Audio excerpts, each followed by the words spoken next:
I recently interviewed Jayson Williams, the basketball player. Do you know about Jason's story? He accidentally the one killed got his... hit in a car wreck. Me on a motorcycle. Nah. Jayson Williams ended up accidentally killing his limo driver with a shotgun. Well, okay, basically the story was he was playing for the Nets. He had like a $90 million contract, and then him and Stephon Marbury ended up colliding into each other. His leg got broken in two places, and then that was the end of his career. But he walked away with all that money. You know how basketball contracts do. So, he was doing his thing, and he always kind of had a thing about playing with guns. And one day he had a bunch of people over his house, including this limo driver, and he was like showing people a shotgun, and the gun accidentally went off, killed the limo driver right then and there. And then he tried to cover it up, and then he got caught, and he ended up doing a couple years in prison for that. What he told me that was kind of interesting that I never knew, because me myself, I'm not a felon. You have felonies on your record? Yeah, I got a couple felonies. Yeah. Okay. What he explained to me that I never knew, he said he got out of prison and he had to live in a hotel room because nobody would rent an apartment to him as a convicted felon.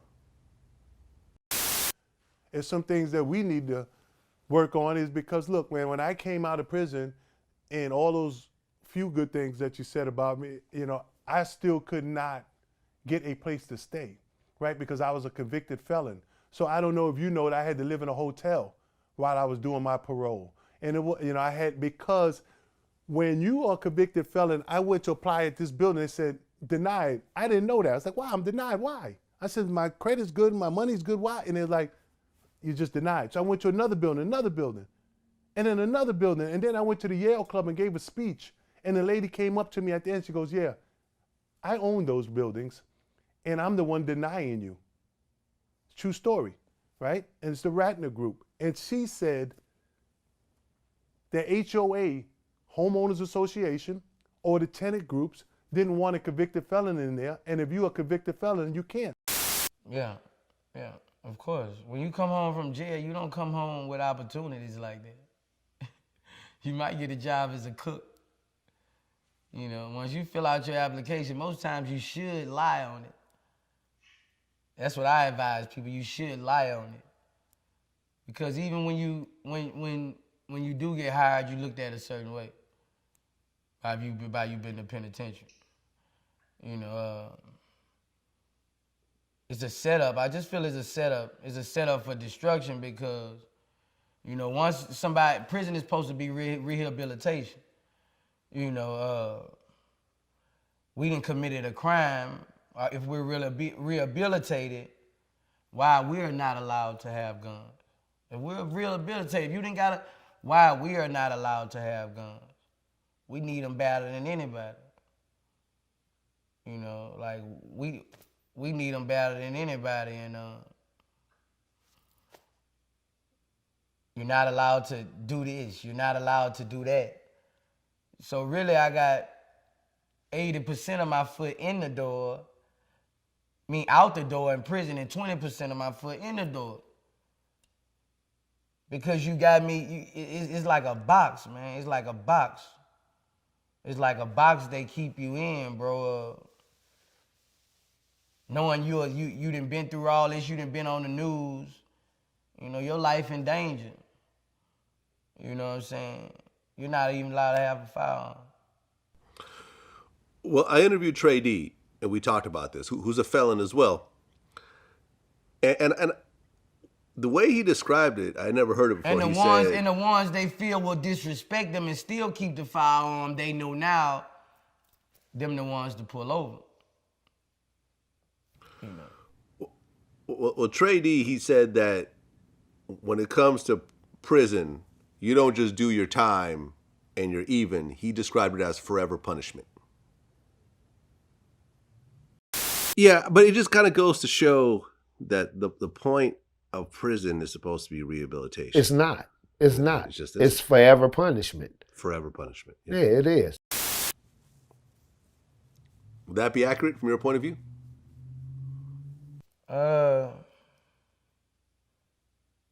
Yeah, bro. It lasts with you forever. You know, you lose so much too. You're gonna lose a lot of your friends. You know, it's forever punishment. A lot of people gonna die on you, bro. 4 years, so many people gonna die on you. It's forever punishment. Right, because if you really think about it, right? Okay, you did a crime, but you got caught. You didn't get away with it. You got caught, you get sentenced, you go and you sit in a cage in horrible conditions for a long period of time, you come out. You should be even. But instead, you're now in a situation where you can't get an apartment because you're a felon. Right.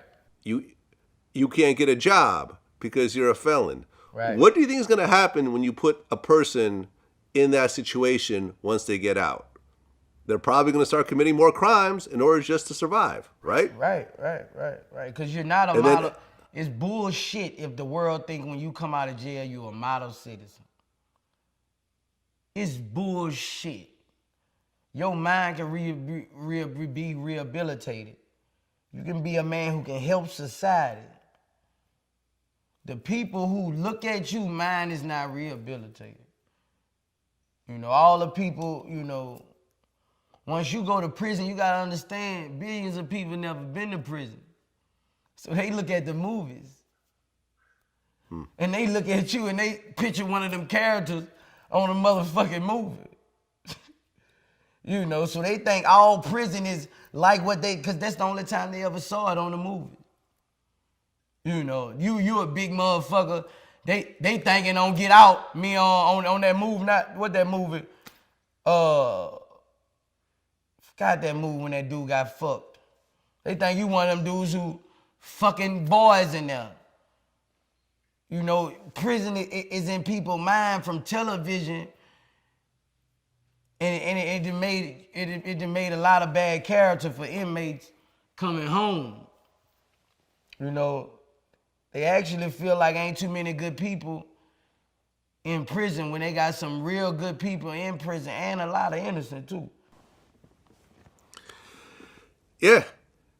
Me personally, I feel like that should not even be legal, because think about it. If you apply for an apartment and they turn you down and they say, well, the reason I'm turning you down is because you're black and I don't like black people, or you're Muslim, I don't like Muslim people, well, then you could take that person to court and you could sue that person. But if a person says, I turned him down because he was a felon and I don't want criminals living in my building, there's nothing you could do about it. That's 100% legal. That's 100% legal. You know, they gonna, you know, they will come back in 5 minutes and say, we don't hire felons. You know, it's against our policy, you know. So most people go back to doing what they gotta do to feed themselves, you know. It's a trap, bro. They really want, you can't have a gun.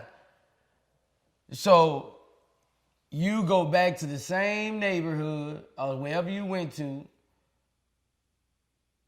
and have committed crime already. You know, so you have no gun. They know if they catch you with a gun, you're going back to jail. And if you don't have a gun, somebody else might kill you. So, you know, they play a cold game, man. Right. And then on top of that, they tell you, like, let's just say you go to prison on a gang-related charge. They tell you once you get out that you can't affiliate yourself with gang members.